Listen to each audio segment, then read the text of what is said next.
prinsip dasar demokrasi, Bung Rocky? Kedaulatan itu ada di tangan rakyat, bukan pada presiden. Presiden itu peminta-minta suara rakyat. Maka presiden mesti hormati kedaulatan itu. Kalau saya kasih kritik, dia mesti hormati kritik saya itu. Bahkan supaya dia bisa jangan bikin gara-gara, kita sewa anggota DPR untuk jadi watchdog dia tuh kan. Kan anggota DPR ini adalah anjing penggonggong bahasa Indonesianya. Tadi marah lagi anggota DPR. Ya watchdog begitu kan. Anjingnya mesti gonggongin siapa? Gonggongin presiden, jangan gonggongin rakyat. Kalau Anda dianggap, kata-kata Anda itu dianggap melukai asas kesetaraan dalam demokrasi, karena ketika Anda mengatakan seseorang seperti itu, Anda meninggikan posisi Anda. Memang saya tinggi, saya lebih tinggi dari presiden. Karena saya berdaulat, presiden tidak. Tetapi secara hierarki kan presiden itu adalah pemimpin, kepala negara. Kapan dia jadi pemimpin? Ketika dia minta izin pada rakyat, ketika dia dipilih oleh rakyat. Kita di Indonesia ada norma, ada batasan begitu. Bagaimana Anda melihat bahwa Anda kebablasan tuh di situ? Kalau ada orang yang bilang, oke, Pak Rocky, kalimatmu itu kebablasan. Itu terlalu 100% menghina. Turunin dong ke 80%. Oke, saya pakai 80%. Nanti ada publik bilang 80% masih terlalu tinggi itu. Bikin 20%. Lama-lama 0%. Lama-lama saya nggak boleh bicara kan. Kan konyol itu. Tapi Anda kan tidak dilaporkan juga oleh Presiden. Pastinya masih terus Justru boleh bicara. Justru itu Presiden Jokowi mengerti bahwa yang terhina bukan diri dia sebagai Jokowi. Kalau begitu yang terhina adalah Presiden. Oke, sekarang kita cari deliknya. Kan delik itu, delik penghinaan Presiden sudah dihapus oleh Mahkamah Konstitusi. Jadi nggak mungkin ada delik yang namanya penghinaan Presiden. Oke, sekarang kan bukan itu ya, tapi Anda dianggap membuat kegaduhan. Nah itu masalahnya, gaduh artinya ada yang pro saya, ada yang kontra saya. Sekarang Anda lihat bagaimana? Itu tetap berjalan pro kontra ada itu. Ada kegaduhan itu? Memang. Gara-gara apa yang Anda ucapkan? Iya. Dan jadi kalau Anda misalnya dilaporkan dengan pasal menimbulkan kegaduhan. Sekarang diperiksa kegaduhan itu disebabkan oleh saya atau oleh sponsor-sponsor yang nggak ngerti tentang demokrasi. Anda tidak khawatir kalimat yang Anda keluarkan kemudian membuat orang terprovokasi yang kemudian akhirnya menimbulkan ada kegaduhan, ada kerusuhan, atau ada upaya-upaya demonstrasi yang berakhir dengan keras misalnya? Saya tahu konsekuensinya. Anda tahu konsekuensinya, artinya Anda juga sadar itu bisa terjadi. Sadar, tapi saya harus memilih. Saya mendidik atau saya diamkan. Apakah mengantarkan mereka untuk bisa melakukan itu termasuk mendidik? Yes. Karena kalau saya tidak didikannya apa dong jadinya, Bu? Negeri ini memilih demokrasi, memilih republik, tetapi kulturnya feodal. Kulturnya itu sopan santun itu. Sopan santun itu kemunafikan dalam politik. Itu yang saya bilang harus ada pendidikan politik. Dan pendidikan politik harus dilakukan dengan menggunakan kata-kata seperti itu. Bukan dengan kata-kata, dengan konsep. Kan konsep tadi itu terhadap pejabat publik di dalam kedudukan dia sebagai pemimpin negara atau pemimpin pemerintahan kan. Itu yang saya mau bedakan. Saya nggak boleh menghina manusia. Pejabat publik itu bukan manusia, dia lembaga. Tapi yang mengisi jabatan publik itu kan manusia. Iya, tapi dia nggak boleh terhina dalam kondisi dia sebagai manusia. Karena mesti anggap Anda menteri. Anda bukan seseorang yang namanya bagus. Anda tuh menteri. Jadi Anda menganggap demokrasi kita sekarang gagal. Karena itu saya ambil risiko itu. Kan saya bilang saya minta maaf karena saya membuat kontroversi sehingga terjadi pro dan kontra. Anda minta maaf atau bangga karena terjadi kontroversi? Nah, saya nggak bangga. Karena saya anggap bahwa mestinya mereka paham itu. Terutama yang anti pada saya, mesti mereka paham. Karena orang-orang yang harusnya terdidik paham bahwa nggak boleh melarang saya bicara tuh. Begitu dong. Anda tidak khawatir mahasiswa atau generasi muda kemudian mengikuti atau melakukan kedepannya dalam berdemokrasi menggunakan kata-kata yang kasar, mencerca orang lain misalnya? Survei aja. Begitu banyak orang yang merasa memang itu hak kami untuk mencerca tuh. BEM UI berapa kali mencerca Presiden Jokowi itu? Itu mahasiswa tuh. Dengan meme yang segala macam. Bagaimana kalau apa yang Anda lakukan dianggap sebagai bukan mengkritik, bukan mengingatkan, tetapi lebih kepada Anda sedang menjadi demagog?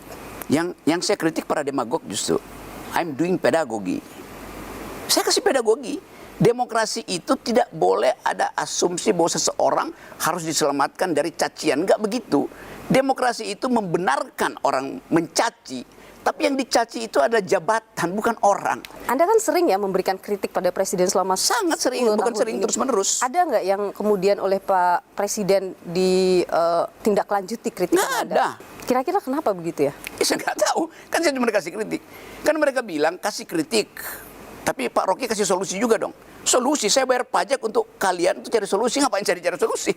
Dan Oke. Anda menilai ketika mengkritik pemerintahan dengan menggunakan kata-kata tadi, itu efektif? Efektif. Apa bukti Ya efektifnya? buktinya sekarang semua orang menganggap memang mesti dirubah IKN itu, mesti dirubah Omnibus Law. Karena kalau nggak efektif, buruh nggak akan terus-menerus kan. Tapi sampai sekarang udah diubah belum kan? Belum ya? Ya belum, artinya Artinya bisa kita katakan tetap sudah efektif menggunakan cara-cara itu. menyebabkan orang berpikir ulang. Kritik saya itu fundamental apa tidak tuh? Kenapa tidak menggunakan kata-kata yang lebih baik misalnya atau lebih halus begitu misalnya? Bisa saya perhalus, tetapi nggak efektif lagi kan? Ya tapi dengan kata-kata ini juga tidak efektif juga kan akhirnya. Tetap efektif, menimbulkan kehebohan sehingga orang berpikir ulang. Nilu misalnya, minta dibangunkan, kamu pasang wakernya bunyi kamu nggak mau bangun, maka ibumu siram kamu air kan? Nah Pak Jokowi atau kabinet nggak bangun-bangun, maka saya siram air dong. Tapi kalau Anda menilai pemerintahan Pak Jokowi selama 10 tahun, hampir 10 tahun ini, nggak ada baik-baiknya? Nggak ada. Nggak ada? Coba sebutin satu. Sama sekali? Satu, coba. Misalnya. Iya, saya bertanya ke Anda. Ya, kalau ada pasti saya udah sebutin kan. Misalnya apa yang paling fundamental yang Anda rasa, ini harusnya bisa tapi tidak dilakukan? Dua hal diwajibkan oleh konstitusi untuk dijalankan oleh Presiden Jokowi. Satu, cerdaskan kehidupan bangsa. Oke. Dua, pelihara fakir miskin. IQ nasional Indonesia itu turun tinggal 70 di Asia. Artinya tidak ada pencerdasan kehidupan bangsa. Pelihara fakir miskin, itu juga perintah konstitusi itu. Buktinya sekarang stunting itu prevalensinya tuh 20-25%. Artinya 1 dari 4 bayi yang lahir mengalami stunting. Jadi dia tidak mengalami kesejahteraan. Jadi Presiden Jokowi gagal menjalankan perintah konstitusi. Ketika ada infrastruktur yang dibangun itu kemudian mempercepat akses, mempermudah akses masyarakat, bagaimana? 2 bulan lalu saya naik Gunung Rinjani, turun ke arah desa Torean itu, malam-malam saya nyewa mobil untuk bawa barang-barang saya itu. Supirnya bilang begini, Pak Rocky, saya dalam sebulan ini udah 6 kali ngangkut ibu-ibu hamil dan 3 melahirkan di mobil saya tuh. Kenapa Pak? Jalannya rusak. Padahal mesti ngebut pergi ke jalan tol atau jalan utama tuh. Jadi yang dibikin Pak Jokowi adalah jalan rusuk, jalan punggung, tulang rusuknya yang nggak dibikin. Apa yang kita mau bilang tuh? Hak ibu-ibu untuk dapat jaminan bahwa dia harus cepat-cepat nyampe ke puskesmas untuk kehamilan. 3 melahirkan di mobil baknya. Jadi apa yang mau dibanggain tuh? Ada juga yang bilang keberanian Anda itu karena ada yang nge-backing Anda. Anda adalah antek asing. Siapa yang bilang itu? Tapi ketika ada pandangan seperti itu, bagaimana? Jadi setiap orang yang mengucapkan pikiran dianggap di remote oleh orang lain. Nah dia, orang itu, juga dia di remote oleh kedunguannya tuh. Kan begitu jadinya kan? Karena dia mencurigai sesuatu yang dia asumsikan aja. Itu asumsi. Ya pasti, asumsi yang didorong oleh keinginan untuk menjebakkan seseorang. Jadi agenda Anda tidak didorong oleh pihak luar. Environmental ethics dorong saya untuk pro pada masyarakat Dayak yang tanah leluhurnya itu sebentar lagi akan hilang. Ya, Jadi kalau ada yang melaporkan dan tidak sependapat dengan apa yang dilakukan menurut Anda? saya Komunitas lakukan Dayak. sesuatu untuk memproteksi hak masyarakat adat ulayat. Presiden Jokowi tidak pernah meminta izin pada masyarakat adat di situ. Izin itu namanya AMDAL. Jokowi udah putuskan pindahkan IKN, baru dia bilang universitas bikin AMDAL. Lo di dalam ilmu public policy terutama yang menyangkut lingkungan, minta izin dulu baru bikin keputusan politik. AMDAL harus mendahului keputusan politik. Oke, jadi komunikasi-komunikasi yang dilakukan oleh Presiden Jokowi itu tidak ada gunanya karena sudah pindah ke sana, Iya. begitu. Dan akhirnya terjebak kan Presiden Jokowi kan, bahwa dia mesti berhutang pada Cina. Padahal dia bilang tadi enggak, ini bisnis. Lama-lama pakai APBN. Kan itu kebijakan yang Rocky Gerung, kayak ini loh. ahli filsafat, aktivis yang sering kontroversi di tengah masyarakat. Terima kasih. Oke, terima Sudah kasih berbagi karena sudah pandangan. menyediakan forum saya untuk menambah kontroversi. Oke. Terima kasih Bu Iya, Roni. Nilo.